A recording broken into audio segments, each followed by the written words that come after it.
Pagi, saudaraku, kita hidup itu ukurannya itu apa yang dirasa Tuhan, bukan apa yang kita rasa. Jadi standar kita layak atau tidak di mata Tuhan itu standarnya adalah apa yang dirasa Tuhan. Anakku ini ngasih aku sesuai dengan standarku atau tidak. Apa yang kurasa dari anakku ini? Apa yang kurasa dari seorang Stephen Lim? Tuhan akan merasa, tulus gak orang ini? Anakku ini tulus gak? Manfaatin aku gak? Benar-benar mengasihi aku gak? Berani berkorban buat aku gak? Malu gak pegang namaku di depan teman-temannya, di khalayak umum? Berani gak mewartakan hidupku melalui hidupnya? Nah, itu yang dirasa Tuhan. Makanya sampai Tuhan bisa mengakui begini, aku rasakan engkau mengasihi aku. Itu saudaraku. Atau Tuhan bisa juga berkata, aku merasa engkau tidak mengasihi aku. Karena kamu cuman beri sebagian, secuil bidang hatimu. Belum seluruh hatimu. Itu bisa. Jadi pagi hari ini kita mau fokus kepada apa yang dirasa Tuhan. Apa yang dirasakan oleh Tuhan.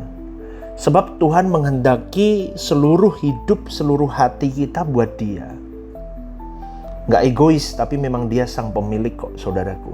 Sudah sepatutnya memang milik Dia semua. Karena itulah pagi hari ini saya membahas hal ini. Karena ini masalah nasib kekal kita.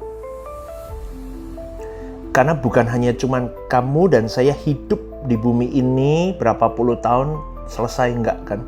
Tapi kita sedang mempersiapkan kekekalan di bumi ini. Jadi sekali lagi saudaraku, pagi ini saya mau mengingatkan, enggak usah bingung dengan keadaan hidup. Kita mau keadaan kita miskin kah? Kita mau kaya kah? Kita mau cacat kah? Kita mau utuh kah? Kita dihormati orang atau tidak dihormati orang kah? Tidak masalah. Apapun keadaan kita di bumi ini, tapi kalau kita berbicara tentang kekekalan, maka di bumi ini hanyalah sementara dan tidak mutlak. Tapi yang mutlak itu adalah sebuah kehidupan setelah kita selesai di bumi ini, yaitu hidup kekekalan. Maka jangan main-main. Maka untuk mempersiapkan itu semua setiap pagi saya ingetin ini kan. Jangan sembarangan dengan apa yang dirasa oleh Tuhan. Puluh tahun lalu kita ceroboh, kita sembarangan. Ya udah, enggak apa-apa, udah terlanjur saudaraku. Tapi sekarang yuk, kita sudah tahu dengar-dengar kebenaran begini, ya kan? Ya enggak? Mungkin dulu kita Kristen puluhan tahun kita enggak pernah dengar-dengar kebenaran yang membawa kita untuk ayo hidup benar yuk, hidup suci yuk, ayo hidup mempersiapkan perkarakan hati Tuhan, perasaan Tuhan, kan nggak pernah saudaraku. Nah sekarang kalau udah dengar begini, yuk kita nggak boleh ceroboh lagi, karena kita nggak akan aman selamanya, karena ada hidup kekekalan. Dan kalau kau berani gambling, oh nggak apa-apa hidup dalam dosa, aku mau aman-aman aja hidup. Tunggu ya, kita akan dipermalukan pasti suatu hari. Kalau tidak dipermalukan di bumi, maka akan dipermalukan di kekekalan.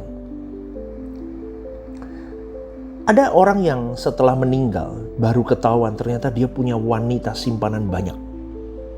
Dia punya anak banyak. Betul? Betul kan? Dipermalukan saudaraku.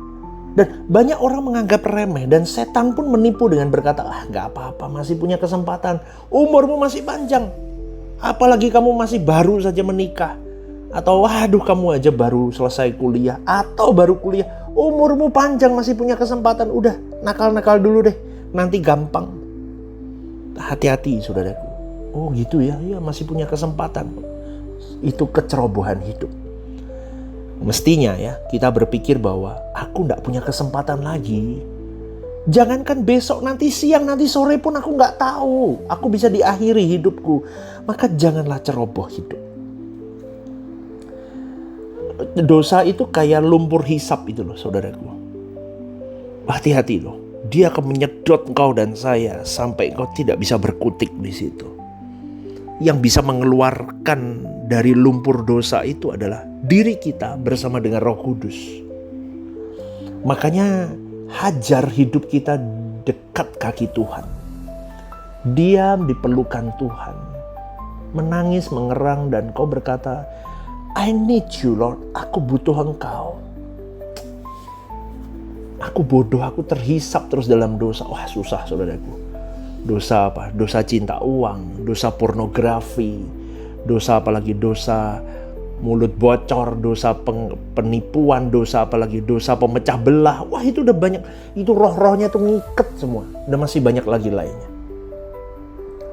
Jadi saya pagi hari ini mau mengajak kepada yang mendengarkan renungan The Message, terutama jemaat Rehoboth Semarang yang saya kasihi, yang saya gembalakan. Berani yuk kita berkata, aku tidak akan berbuat dosa lagi. Yuk bareng-bareng katakan 1, 2, 3. Aku tidak akan berbuat dosa lagi. Ayo janji yuk di hadapan Tuhan yuk. Yuk ayolah.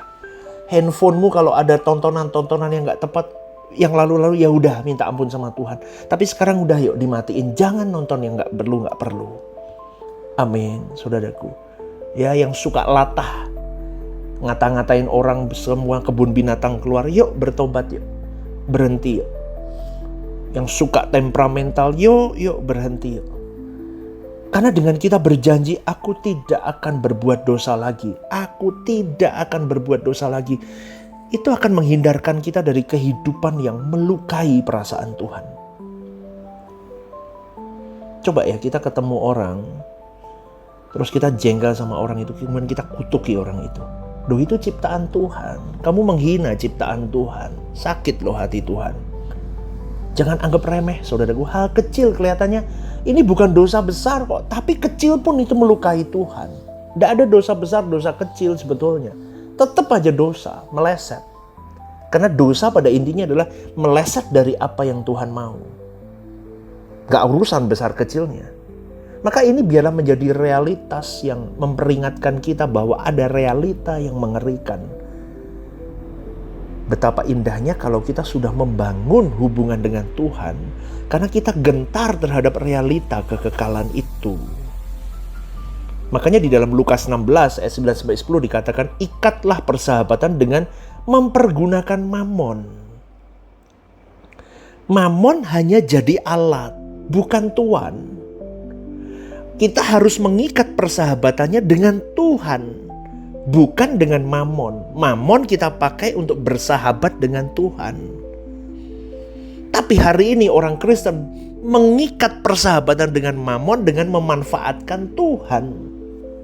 Ke gereja tepuk tangan minta berkat turun atas hidupnya, berkat jasmani supaya bisa memiliki mamon itu. Itu yang jadi masalah. Artinya begini, untuk kepentingan diri, bukan kepentingan perasaan Tuhan. Itu aja sih sebetulnya. Yang dibalik itu aja, paradigmanya itu dirubah itu aja. Setiap hari saya ngomong di renungan pagi, di khotbah hari Minggu, hari Rabu, di ibadah suara kebenaran. Intinya hanya itu, mengubah cara berpikirmu yang dulu pakai Tuhan jadi alat untuk memiliki mamon, dirubah jadi pakai mamon untuk memiliki Tuhan. Itu yang benar. Karena setiap kita punya problem hidup. Dan mungkin ada levelingnya masing-masing, ada yang sangat berat mungkin. Tapi kalau kita menghormati Tuhan, maka kita akan melakukan yang pertama ya, kita tidak akan berbuat dosa lagi. Meskipun masalahku berat, aku tidak berbuat dosa. Dan yang kedua, ketika masalahku berat, hidupku berat, aku tetap tidak mencurigai Tuhan. Itu orang menghormati Tuhan. Dia tidak berbuat dosa karena beratnya hidup, karena dia menghormati Tuhan. Yang kedua, dia tidak mencurigai Tuhan karena beratnya hidup juga. Karena dia menghormati Tuhan. Sebab Allah yang sama yang disembah Daniel adalah Allah yang kita sembah juga. Allah yang disembah Musa adalah Allah yang kita sembah juga. Maka kita tidak boleh takut sama sekali selama kita hidup di dalam kesucian, saudaraku.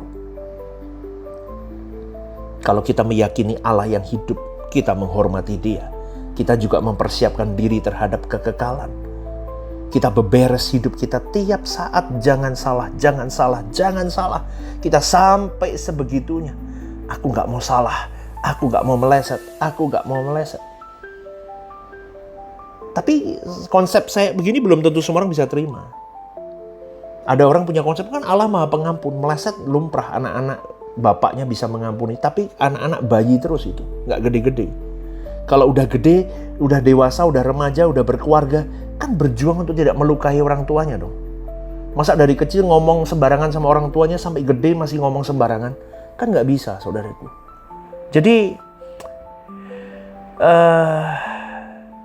kita mau berjuang mencari hadirat Tuhan. Betul. Dalam hari hidup dengan kompleksitas yang kita lalui. Kita boleh kaya dengan pengetahuan, keahlian. Kita kaya keahlian, skillful. Kita boleh kaya uang. Kita boleh kaya kedudukan. Kita boleh kaya gelar. S1, S2, S3, S3-nya aja 4, S2-nya 5 mungkin. Jadi guru besar, jadi profesor. Penelitian ini dan itu. Dan dikukuhkan jadi guru besar hebat.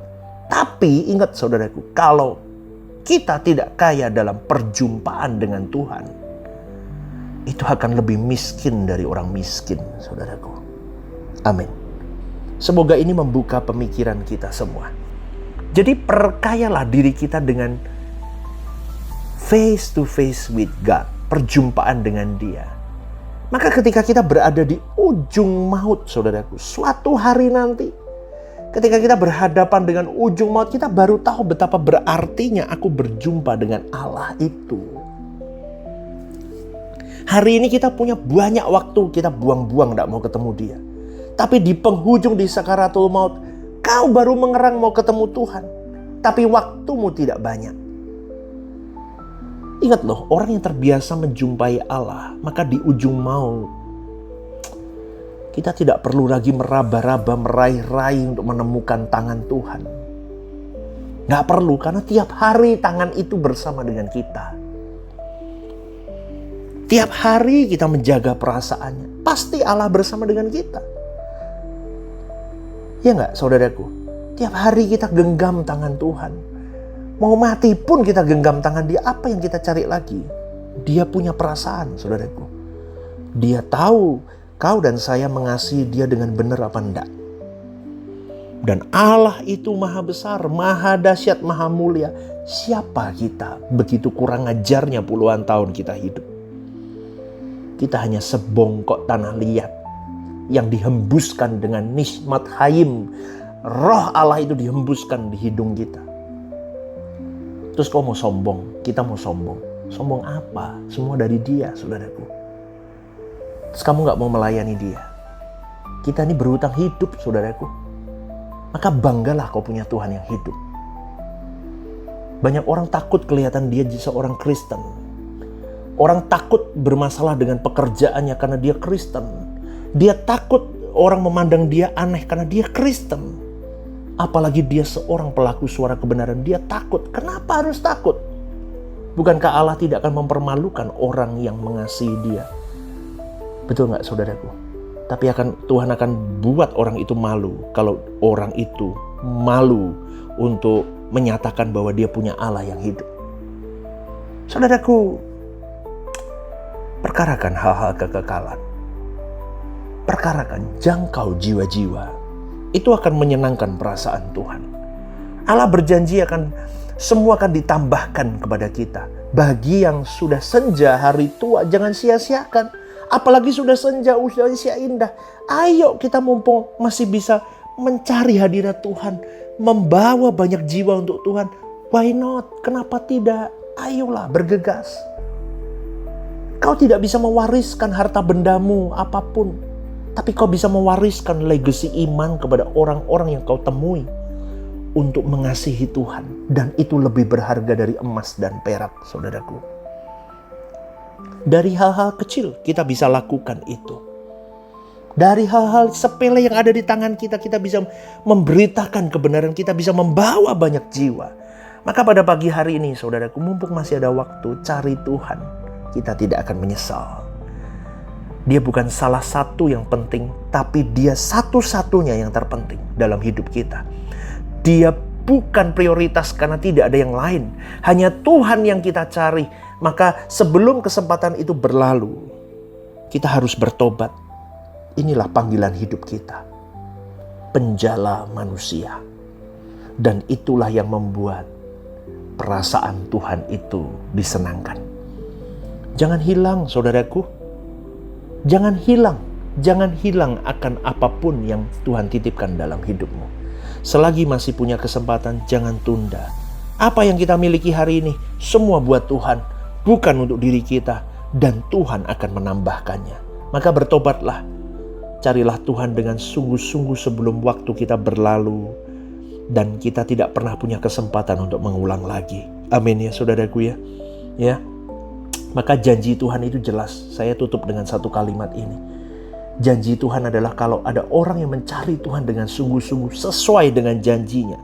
Garis bawah ini, sesuai dengan janjinya. Maka anak cucu kita akan dipelihara Tuhan. Amin saudaraku.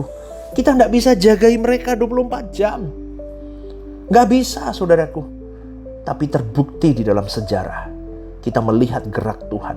Tanda tangan Tuhan. Tuhan akan menjagai, Allah yang hidup itu akan menjagai anak cucu kita, bahkan keturunan kita di bawah-bawah. Tuhan akan pelihara. Kenapa? Karena di atasnya ada generasi yang mengasihi Tuhan dan tidak malu mengakui Tuhan di dalam tingkah laku hidupnya untuk menjaga perasaan Tuhan. Berubahlah dan carilah Tuhan. Selamat pagi, Tuhan memberkati.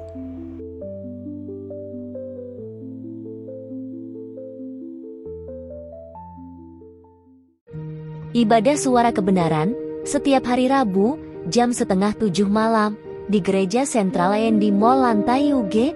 Ibadah Raya setiap hari Minggu, jam 10 pagi, di Gedung Gereja Sentralan Mall Lantai UG, disertai ibadah anak dan teens. Home Usia Indah, setiap Jumat Minggu kedua, jam 5:30 sore, di Gedung Gereja. Ajak rekan dan saudara Anda untuk bergabung bersama kami.